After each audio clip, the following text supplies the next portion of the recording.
মানুষের কোন বিষয়ে অহংকার থাকে? সময়, ক্ষমতা, শরীর আর সম্পত্তি। আর এই চারটেই সর্বদা সঙ্গে থাকে না। কি বিচিত্র ব্যাপার! আপনি নিজেই দেখুন। সময় আজ ভালো হলেও কাল অবশ্যই খারাপ হতে পারে। ক্ষমতা আজ আপনার থাকলেও কাল তা নাও থাকতে পারে। এই শরীরটা তো নশ্বরই বটে। যত আপনি বার্ধক্যের দিকে অগ্রসর হবেন, দুর্বল হতে থাকবেন, সৌন্দর্য ক্ষীণ হতে থাকবে।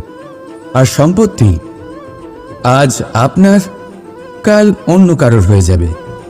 আর এই সমস্ত নশ্বর জিনিসে মন কেন্দ্রীভূত করতে করতে ব্যক্তি ভুলে যান সেই বিষয়গুলি যা সর্বদা আপনার সাথে থাকবে, আপনার ঢাল হবে, আপনার সম্বল হয়ে থাকবে। আর তা হল আপনার স্বভাব, বুদ্ধি, সৎসঙ্গ আর খাঁটি সম্পর্ক।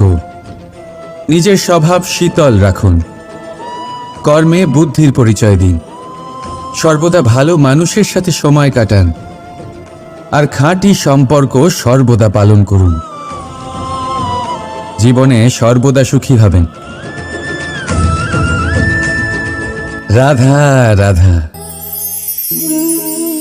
আমরা কর্ম করি, আর সেই কর্ম অনুসারে আমাদের তার ফল প্রাপ্ত হয়।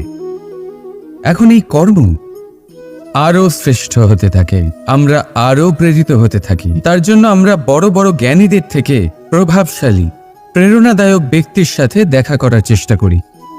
দেখা করিও, নিজের কর্মের বিষয়ে বিচার করি, আলোচনা করি।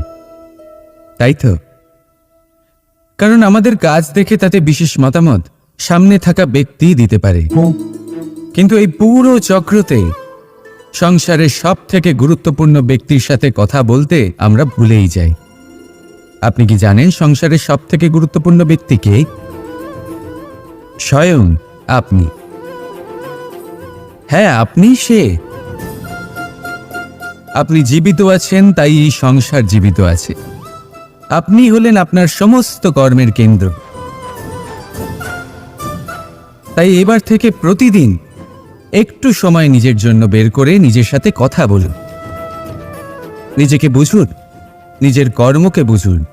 কিছু প্রশ্ন আসবে, কিছুর উত্তর পাবেন। আরও কিছু প্রশ্ন আসবে যার উত্তর আপনি অবশ্যই পাবেন। কিন্তু এটা করবেন অবশ্যই, নয়তো আপনি এই সংসারের সব থেকে গুরুত্বপূর্ণ ব্যক্তির সাথে দেখা করার সুযোগই হারিয়ে ফেলবেন।